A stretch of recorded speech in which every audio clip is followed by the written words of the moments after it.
My coffee is making strange noises, and I'm pretty sure it's not normal for coffee to make noise, so let's be quiet and listen to this.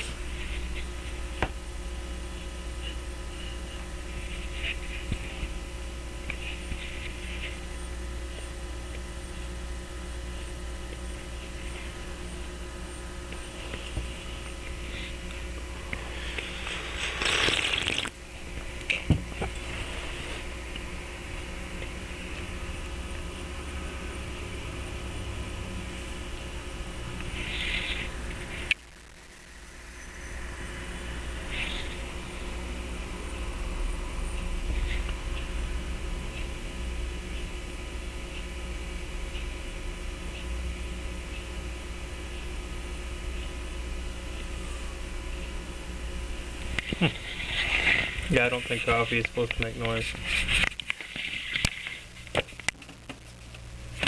But I put a lot of time into making this coffee, so whether it makes noise or not, you know, I'm no judge. I wasn't put on earth to judge this, to be this coffee's judge. And if this is the coffee that sends me under, then it was a good run.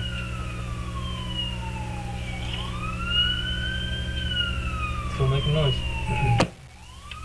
Can't you hear it? All the bells?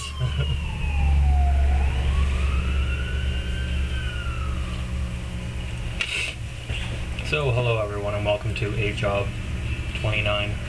Yeah, I'm Josh Oralbrog, available at www.adamjosh.com. Today's webisode, sponsored by Stargas. If you need propane or propane accessories, Stargas. Look them up.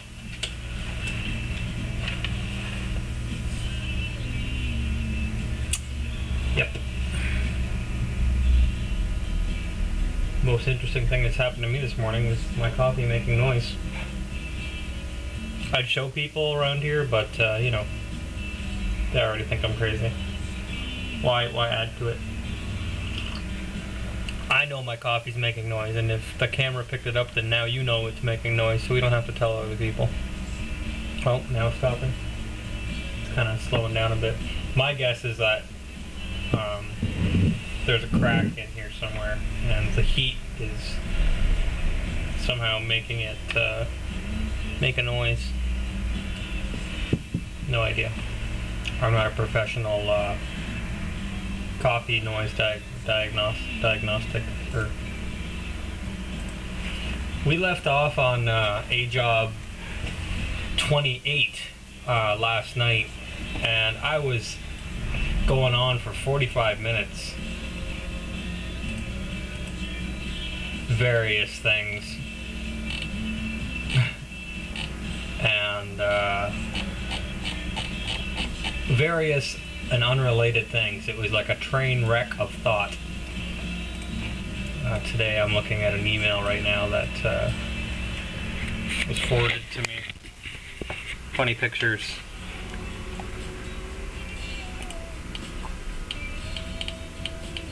I like that one. The squirrel gets up in the front.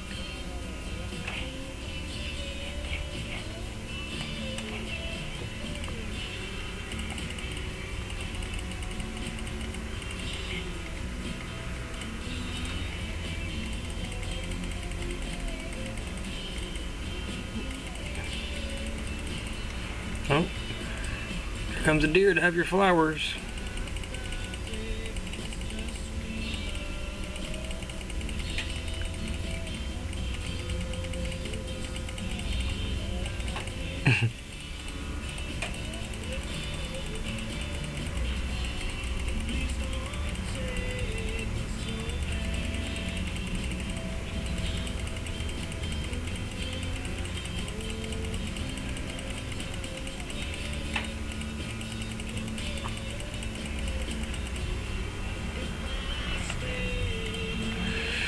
And that's my email on forwarded funny pictures. We left off on AJOB 28, as I was saying,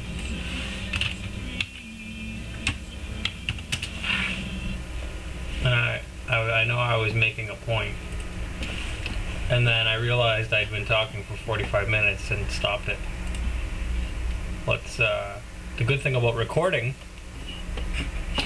you know, I'll let everybody in a little secret. One of the reasons I record things is because I want to be able to remember them later. You know? One of the coolest things I think is that somebody was there filming one of the first gigs I ever played at a school, and I didn't know that anybody was filming it, and it was in the 90s, so you can see people's, right in the early 90s, you see people's poofy hair. Totally different life back then, and somebody was there filming it. One of the coolest things for me is to be able to just go on YouTube and pull up this video of me when I was 14 years old, 13 or 14. I'm pretty sure I was 14. My band called The Jerks.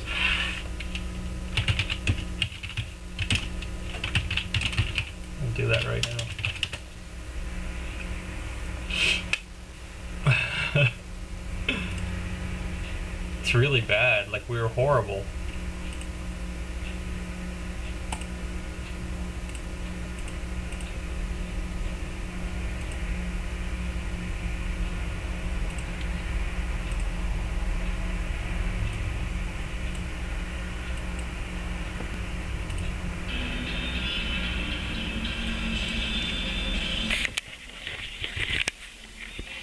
That's me. That's me singing. There's me in the front.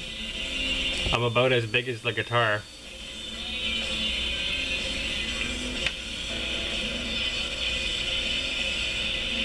The funny thing about this that most people don't know is that Pat, the drummer, didn't actually know how to play with a kick pedal, so he wasn't. He was just playing on the hi-hat and the snare. And what we had done in the back there is we had got one of our friends to throw out stuffed animals that we had all collected from our house. So we had like 3 garbage bags of stuffed animals, and it was an idea that just kind of came to me one day.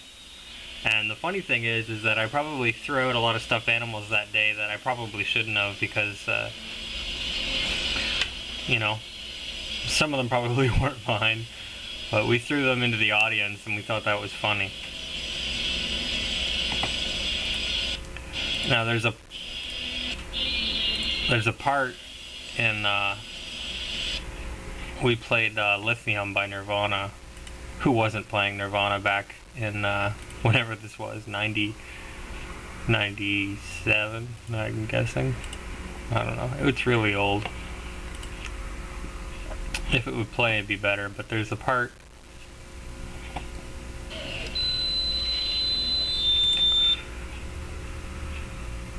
Well, let's see if that plays.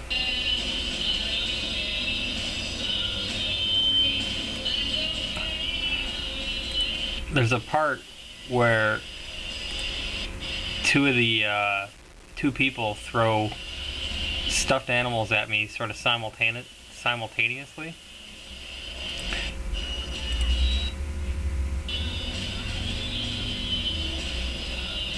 There it is. 250, 240. Here, watch this. It's hard to see because of this. Alright, we'll try one more time.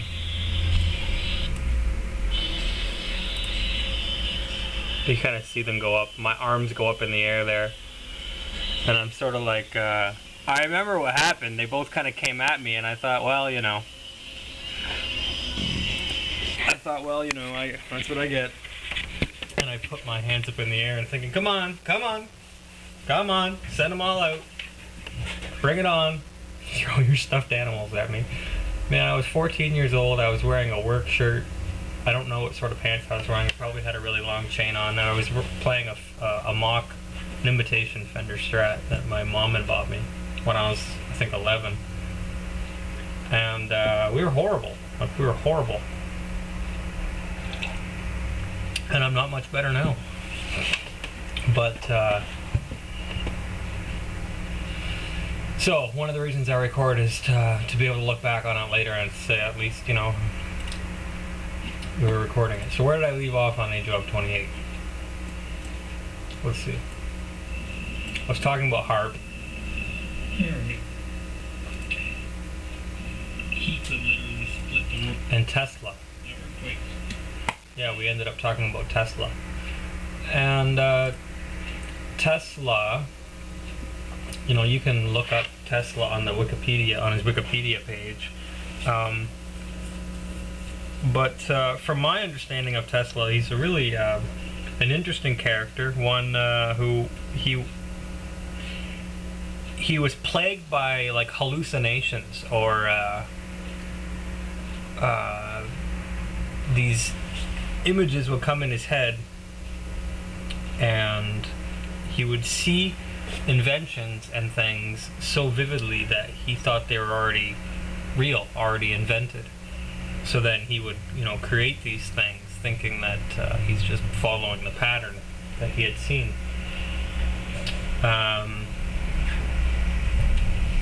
He won a challenge in the 1800s or early 1900s to harness electricity from Niagara Falls, and to this day his invention is credited for AC current. Not only that, but he created you know, harmonic frequency inventions that could be used as weapons.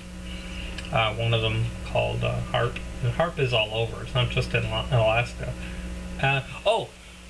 One of the things that I wanted to talk about, and that I keep slipping my mind to talk about, but I think it should be said, is national security. The reason I was talking 2 videos ago, the reason that we can't tell everybody everything, the reason that we can't tell everybody everything is because then everybody would know. And when it comes to national security, this is a good point. So, like, if you're, say you own your own country, you know, you're the president of the country and you own all the land, which, anyway, side topic. So you're president of Uville, and you have super high-tech laser weapons and man-made UFOs, and you have space-based high-frequency weapons and lasers and all sorts of crazy things. You wouldn't want to tell everybody, and you wouldn't want to make it too public, because then your enemies would know. So when it comes to national security, and I covered before in a blog called it's pretty simple, actually. The reason that the mainstream media will never be 100% honest with you is because, as far as Canada and the United States and Britain go, the 3 of us are countries that are filled with potential assets of other countries. Not only do we have immigrants from other countries, being 3 large immigratory countries, but we have, you know, so looking at it from a CIA or a intelligence community point of view, you could have potential operatives in other countries. Now, the melting pot or a hotbed of immigration, like America or Canada, you know, you have foreign nationals and assets, and of course they have, you know, agents, Mossad agents, or, you know, MI6 or whatever. Of course there's agents all over the world embedded. So being a representative on the news saying, like, the president's going to be here at exactly 12:24, you know, or the president, or this is the type of weapons we have, and this is exactly what we're doing. You might remember that Geraldo Rivera thing where he got on the news and told the media exactly where he was embedded with troops, and that was a big controversy, because he was kind of saying to everybody, hey, this is where we are. And that's sort of something you don't want your enemy in combat to know. Likewise, you wouldn't want your enemies, because once, look at it this way, once the mainstream media in America admits that they have HARP technology and they admit what it does, then that they can't have their plausible deniability. They can't have the shield or the privileges that are afforded to them by not admitting it. And of course, if you even a casual understanding of the intelligence community or secret military ops, even if you have a casual understanding of that sort of business, then you would understand why the mainstream media will never completely tell the 100% truth, even if they knew it. Even if I'm not saying that these reporters even know it, because there's a lot of compartmentalization of everything when it comes to hierarchies in civilized infrastructure and power structures. There's hierarchies. You can see what Muammar Gaddafi has done to his own military, that he's arming the people now in to fight against the American occupationalists, as he puts it, or whatever.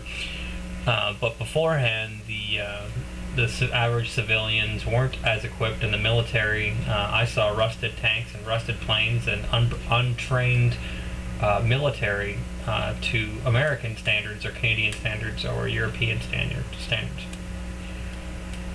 And the reason that is he doesn't want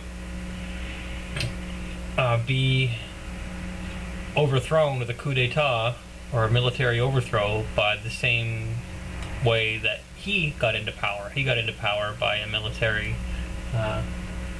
coup d'etat 40 years ago, and so being clever and remembering that, he's thinking, I'm not going to put myself in the same position. So we can't, the mainstream media will never tell the 100% complete truth of anything, even if they knew it. And that's why. So people wait for disclosure. Disclosure about life on other planets, disclosure about space-based weapons, disclosure about secret technologies. I just think, coming at it from an objective point of view, 100% full disclosure will never happen, because I don't think 100%. I don't think any one organization knows 100% of anything that they do in the context of secret technology or whatever. There's 33 levels above top secret. There's cosmic clearance and all sorts of crazy things that commoners and peasants like you and me will never know about. But in the end, everything will be made clear. In the end, there'll come a time in history where the superpowers that think they are will be brought low, and new superpowers will emerge. There'll come a time, maybe even after we leave these bodies, that everything will have made sense in the scope of things, like waking up from a dream and realizing that it was all, a dream. So I did want to make that point, though, that I was saying in the last video that I'm not the type of person that has any interest in lying or presenting false information, but at the same time, in like 3 videos previous, I told people that I'm not really game for telling everybody where I work and telling everybody my address and what exactly I do. And so somebody might look at that and say, well, that's pretty hypocritical. But and I see their point, but objectively looking at it, just like national security would look at it, You don't tell everybody everything, because we don't live in a world where everybody's on the same page and we just all want to, love and light and get along and not lie to each other, because we don't live in that world. We live in the world that we live in, on the planet that we live in, and all you have to do is turn on the news and skim the channels for 30 seconds and realize the type of world that we live in. So in that same type of world, it's not prudent to tell everybody everything. You don't go on Facebook and say, this is the type of car I drive, here's my license plate, and I'm going to be out of town for 2 weeks, and here's my address. That's not smart. So in the same sense, the mainstream media is not going to tell everybody everything about everything, because they're looking at I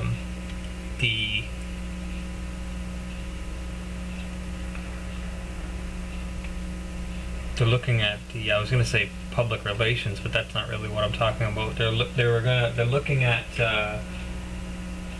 controlling information. They're looking at the masses that they broadcast to. They want to control their perception. It's a perception war, an information war. And when you're in an information war, the people who are able to constrict or control the flow of information in the end are usually the victors. And when you win a war, you can always rewrite history, which is what we've seen. George Orwell talked about this in the book 1984. But I'm sure right now, living in Canada, that if the Native Indians had won a military battle between the Caucasian Europeans and themselves, that we would have been reading history in the history books a little bit differently than what we read now. But because things panned out the way they did, we wrote history about the Native Indians the way we did.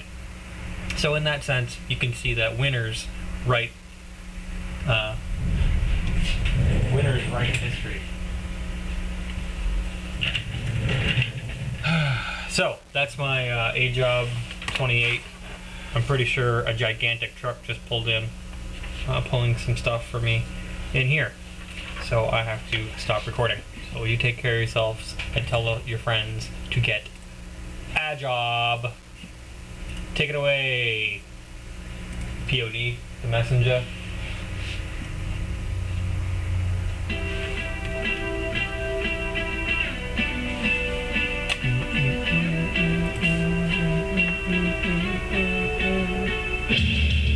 My coffee's not making noise anymore.